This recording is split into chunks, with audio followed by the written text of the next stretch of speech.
Good morning, ladies and gentlemen. It's a privilege to have you here in Cairo-like weather. I don't know who booked it, or maybe the direct line between London and Cairo work, yes. I know who to turn to next time. So it gives me great pleasure to welcome you here and to listen about a very important topic. Green energy, decarbonization, a really, really big thing. As we all know, you can't just flick a switch and make things happen. Some sectors have a reputation and you can't change the reputation overnight. So without further ado, I'd just like to welcome some very important guests here. You may know the names, you may know the faces, but particularly privileged to have His Excellency Tarek Molla, who is the Minister for Mining and Petroleum in Egypt. So very welcome, sir. We have Sharif Kamal, the ambassador, Egyptian ambassador to the UK, so welcome, sir. And Gareth Bailey, the British ambassador in Egypt, so welcome. And a number of other distinguished guests as well. Without omitting Khaled Nosher, our co-host, and the president and chairman of BIBA. Now, Britain and the UK, Britain and Egypt have had enormous ties over the years, and I hope today we'll foster those ties. Investment is a joint venture. The journey is a daunting one, so look forward to hearing more about that journey. Thank you very much. Thank you.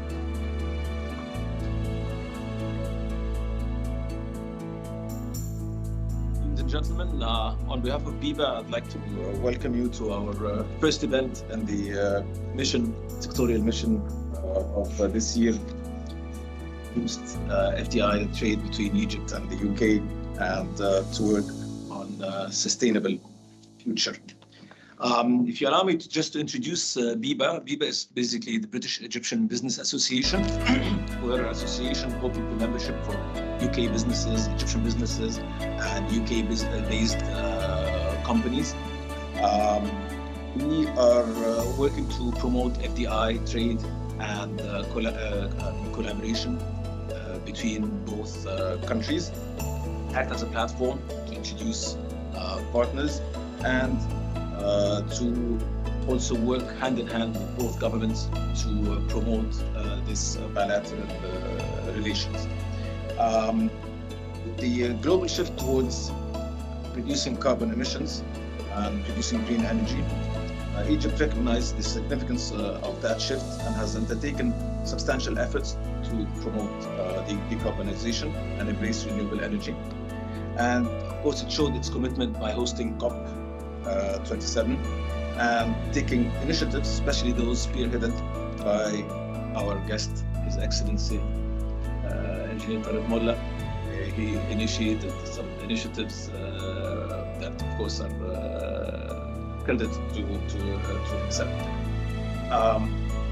Today's panel will be discussing the future decarbonization efforts in Egypt's oil and gas, and explore the opportunities of collaboration with UK companies and that are, of course, leading the way in this regard, and international community at large. I'd like to thank His Excellency Tarek Molla and his team, and of course the whole delegation from Egypt for their support. I'd also like to thank MHA Ricatelli for hosting us today. And without further ado, I leave the floor to His Excellency the Egyptian Ambassador, Ambassador. I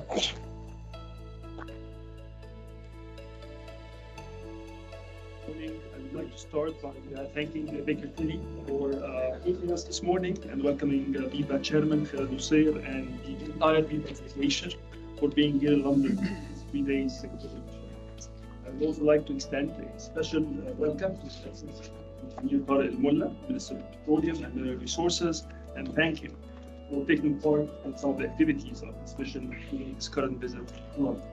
It's also a pleasure to recognize the presence of my colleague, Dr. Gareth Bailey, the UK Ambassador to Egypt, and to welcome members of private sector representatives participating in today's sessions. For many decades, Egypt and the United Kingdom have forged a robust economic partnership that has created thus mutually beneficial trade and investment opportunities.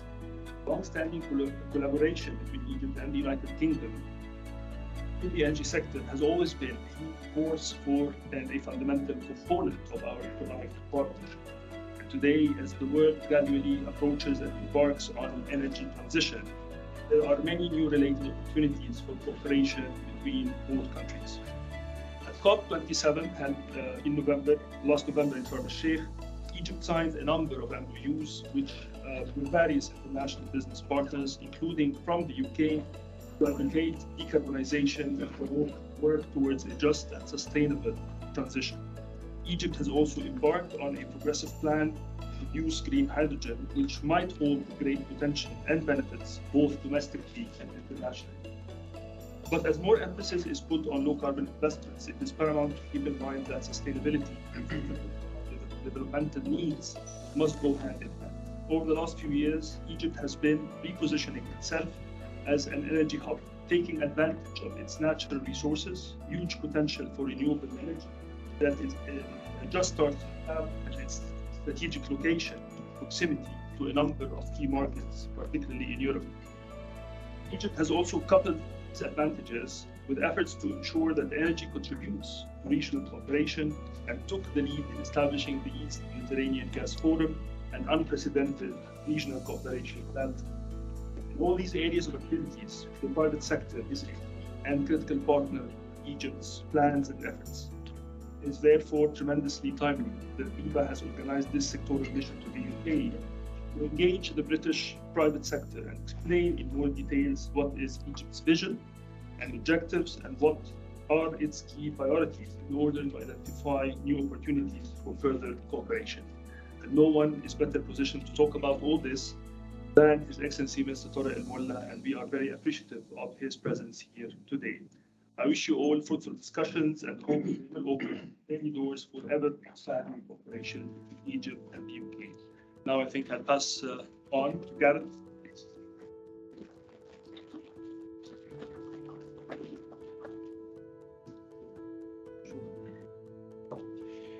Your Excellency, Minister Molla, Ambassador Janif, my good friend in London, Khalid, who has organised all this, and Rakesh, who's our host. It is the job of an ambassador to get out of the way when there are experts about to speak. And I am not going to spend too much time on trying to explain decarbonisation of either of our economies, but I am going to do what I think is my job, and that is to dispense some good cheer in the face of what is often a steady flow of media-inspired misery. There is a phrase in Egyptian Arabic, I think it's Egyptian Arabic, we'll see, you're going to test me, which is ala al-halwa wa murra sawa, which means through the sweet and bitter, through the sweet and the bitter together, through thick and thin, if you're not an Arabic speaker, to get through the tough stuff and get out the other side. So as this is day one of the BIBA mission, and this is of course a sectoral mission focused on tight issues around decarbonisation and mining and finance. Let me, however, say, because it's day one and minute one, to step back and just think a little bit more widely and think about that cheer and that positivity. We are still talking, ladies and gentlemen, about an economy which has 110 million consumers, which is extraordinarily well located, which has the most abundant amount of energy, both gas and oil, of course, but also with huge and extraordinary potential in solar and wind. We have an economy here which I think is absolutely made for investment and for trade. For ourselves in the UK, you can just look around in London, you can feel the heft of our economy, and in the field of decarbonisation, you can focus extremely hard and still see that this is the first major economy in the world to have committed to net zero by 2050, which of course is a long way away, but it's still there as a commitment, and has put in billions of domestic investment and international commitments besides to be your partner.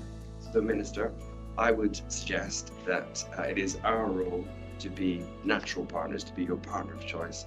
I was extremely proud to be heading up our UK embassy during COP27, with a handshake from COP26 to 27. Then and since then, we have seen UK firms too abundant to name investing in solar in wind, wanting to be in the front of the queue in green hydrogen. We had MOU signed at Egypt's just earlier this year on decarbonization. There was a real buzz about what we could do in this sector. I therefore wish everybody all success. I know that everybody in this room only really perks up when you hear the word deals, so let deals flow. Let these few days be actually focused on the bottom line, as well as the general sense of spirit, optimism that I know we all share. Thank you and good luck.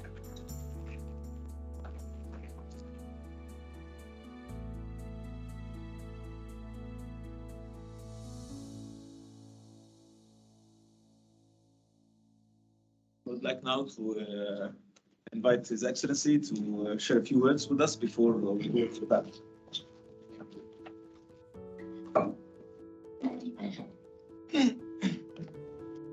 Good morning. I'd like to start first by thanking Mr. Shonak for hosting this important event. Thank you. And I would like also to thank Engineer Khaled Nusseir, the chairman of BIBA, for organizing this mission and really having an important structure of the event. Thank you. Of course, I have to thank Mrs. Nadia Lamroum as well for that, for the efforts together with her team. And then to my dear ambassadors, Sharif Kamel, thank you so much, as well as our new ambassador, Gareth. Thank you for being here, supporting the efforts that we are doing in order to promote our business activities. Secondly, I need to really thank all our sponsors. Thank you for sponsoring this event, this mission. Thank you for being here. Thank you for believing in what we do in our department, the oil and gas department, the energy department in Egypt, as well as I can see a lot of friends here with us today. Another good thing that I have to mention is that we are lucky with this, we are blessed with this beautiful weather that we have. So it is one of those days that we say, what a beautiful day. ايه اليوم الحلو ده مش كده؟ ايه الناس الحلوة دي؟ Nice people, nice weather, thank you for being there. So I needed to start by, actually I'm not promoting Ahmed Saad, but actually it's the most important song that we have in the last few months.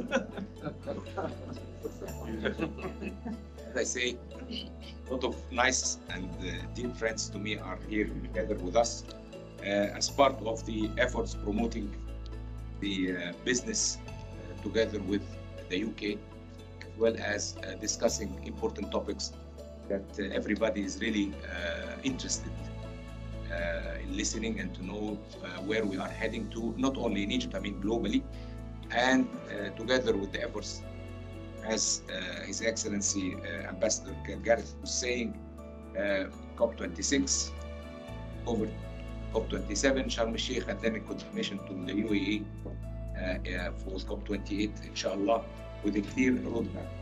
So I have to start by saying that the global energy landscape has been going through major shifts, with fluctuating global energy demand and supply, the pressing urge of addressing climate change and providing clean, reliable energy resources. At the same time, oil and gas resources still present as a main source of energy in the world and will remain part of the global energy mix for some time. As the world faces such a complex situation, both governmental and private sectors are required to integrate the global discussion and collaborate to bring to their expertise, resources, and technology to develop long-term strategies for mitigation, adaptation, and finance to avoid the impacts of climate change on our regions. We do believe that only through cooperation can withstand global turbulences and overcome the different challenges. For that, we are required to adopt proactive policies across industries and governments to reduce greenhouse gas emissions of the energy systems by increasing energy efficiency, accelerating the deployment of renewables, and new innovative clean energy technologies. With view to advancing progress in the decarbonization of energy systems and the role of hydrogen and its derivatives as a low-carbon energy resource. I believe that today's program gives us great opportunity to discuss many of these important topics thoroughly during the course of different sessions. Ladies and gentlemen, as my words come to an end, I would like to thank everyone for their presence today. This gathering proves the joint efforts, alignment, and amicable relationships of all our distinguished partners who have always been keen in fostering cooperation. It's my pleasure to be amongst you all. Thank you.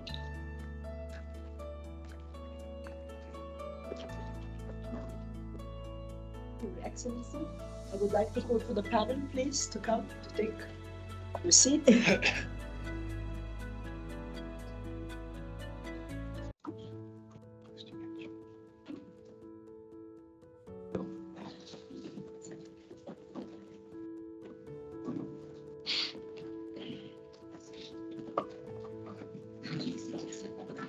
Thank you, ladies and gentlemen. Thank you, Your Excellency, for joining us and bringing the good weather and the good cheer. And my name is Mark Davis. I'll be chairing this first panel on decarbonisation. I lead a company that specialises in reducing gas flaring, and we're proud to be part of the solution both in the UK and in other parts of the world. As His Excellency mentioned, decarbonisation is a major challenge of our time. It's not, of course, the only challenge. And if the energy crisis showed us anything, it shows us that the importance of working on energy affordability and energy security and making sure that it's a just transition that's inclusive as well. But the good news is that the energy transition is also good business for our two countries. Take through flaring, venting and leaking, for example. The IEA and others have shown that not only can we reduce emissions and we can accelerate the energy transition, but we can also create jobs, we can create revenues, we can create value for our countries and improve energy security. And the UK is a leader in this space. We've reduced in the last 4 years gas flaring by over 50%, which we're proud of. I think there's opportunity. Egypt, it's already been said, is a major energy player. And I think our discussion today is going to probably focus on a couple of areas. The decarbonisation of the current system, things like, of course, eliminating waste, improving operations, reducing carbon intensity, maybe CCS, stuff like that. And I think also we can't not talk about the exciting opportunities, as has already been mentioned, in solar and wind, maybe grids, batteries, potentially heat, but also electrolyzers and hydrogen. But of course, to deliver all of this requires on-the-ground action, on-the-ground projects. That requires capability, technology, financing. So I'm really delighted to bring together this fantastic panel. His Excellency, of course, needs no introduction. Long distinguished career in the oil and gas industry, very tremendous impact as an energy minister, leading the COP, leading the Decarbonisation Day and more. We also have some other esteemed colleagues. Paul Gibbs leads business development from Bechtel. Bechtel is leading the coalition on decarbonisation in Egypt. Delighted to have you here. Alan, you're VP in consulting in Wood. Wood is a tremendously successful UK company innovating in the energy space. And last but not least, Michelle, fantastic to have you here to talk about the UK and how we can support growth in Egypt and beyond through UK export finance.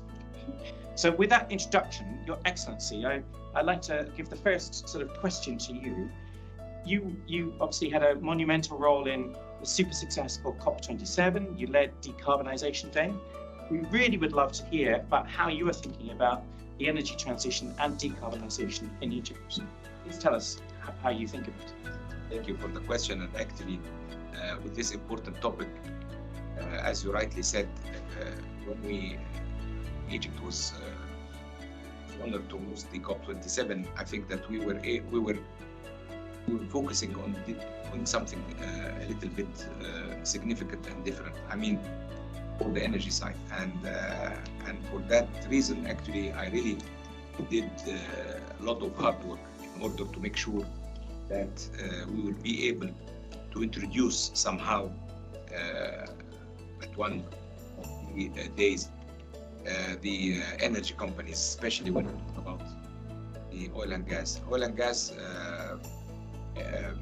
industry has been banned from the COPs in general, and we wanted to demonstrate that this industry, as well as has been accused for so long to be a main reason for the climate change and emissions and so forth. We wanted to let them, to let the world believe that they can be part of the solution and that they are willing to do so. And they can showcase. It's not a matter of just talks. Therefore, it took me really a big effort in order to convince the organizers to include one of the thematic days for oil and gas, but the compromise is to call it a decarbonization day, which was good. So we can have them under the umbrella of a decarbonization day, which was a good solution and a good way to have this respectful industry sitting and representing themselves in a day, showing and talking about how they can introduce clean fuels and less emissions and so forth. So therefore, preparing for that day, we work together with major partners, major oil and gas companies and energy companies from all the I would say the spectrum, upstream, downstream, midstream, together with renewables and new energies with new clean fuels companies. We have really introduced also the concept of having professionals doing this with us. So we did a contract with important international consultant firms whom really voluntarily said we want to do this because we believe in that, and they helped us crafting and drafting the agenda of that thematic day, the 11th of November, for a decarbonization day. We wanted to showcase as well through some examples that or some initiatives that we started in Egypt. Meanwhile, we had also agreed with our major and important partners globally and locally to present their case studies and their best practices on how they have been able to reduce their emissions and how they have invested towards cleaner, with less emission energy forms of different developments. And luckily, when we have also started to do our own showcase, we have made an agreement with Bechtel together with some other important companies locally to have what we call a consortium to show that there are important efforts that have been in place, launched to measure and identify where we are, what are the plans to decarbonize our industries, and at the same time put a plan and a roadmap for that. We have also in parallel been able to work together with the government. Our our NDCs have been launched, have been approved. We have updated all our policies, and also we took the opportunity of having the COP to announce them. We, as Egypt as well, we have joined the methane pledge, and we had also important sessions regarding methane and the efforts that we have done in order to put in place also a clear roadmap, which we called the Sharm el-Sheikh roadmap for methane. And this was another effort that would demonstrate how committed we are for that. The idea of having this important major mind shift and in order to put as part of our day-to-day business activity and our designs and our manufacturing and our implementation of our industry to be environmentally friendly.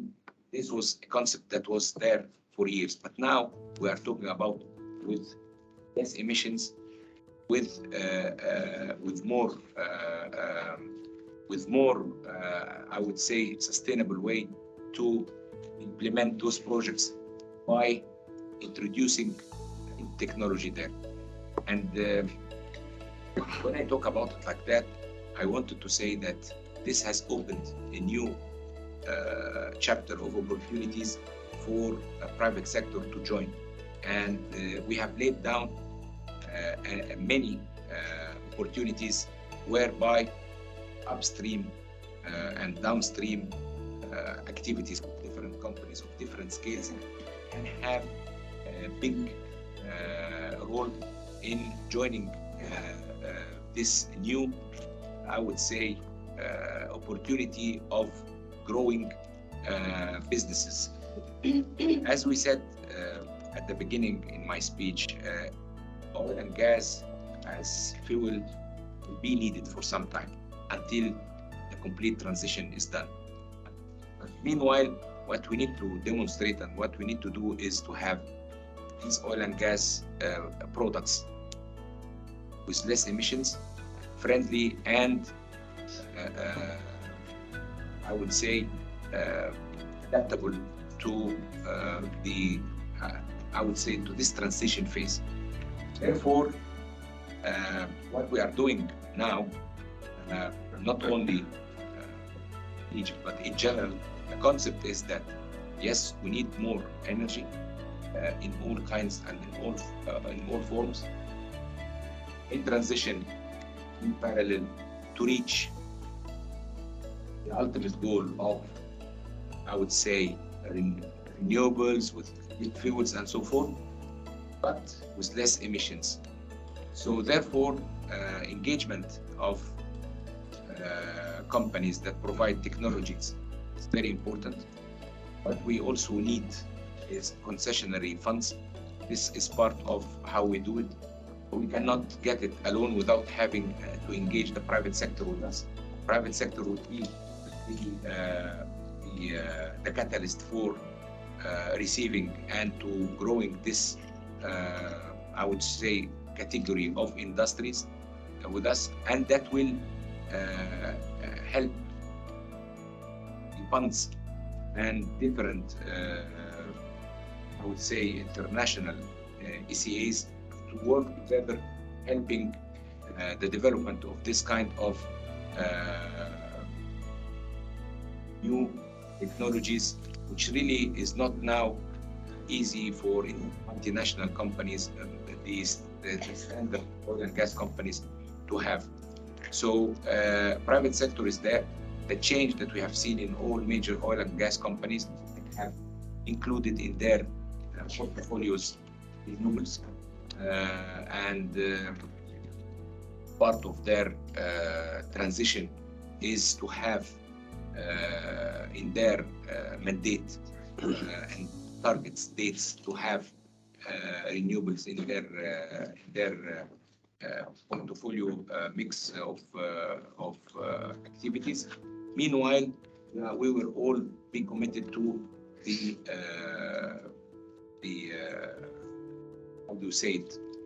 The emissions that will be net zero by 2050, 2060, whatever. It depends on the targets that each country is committed to have.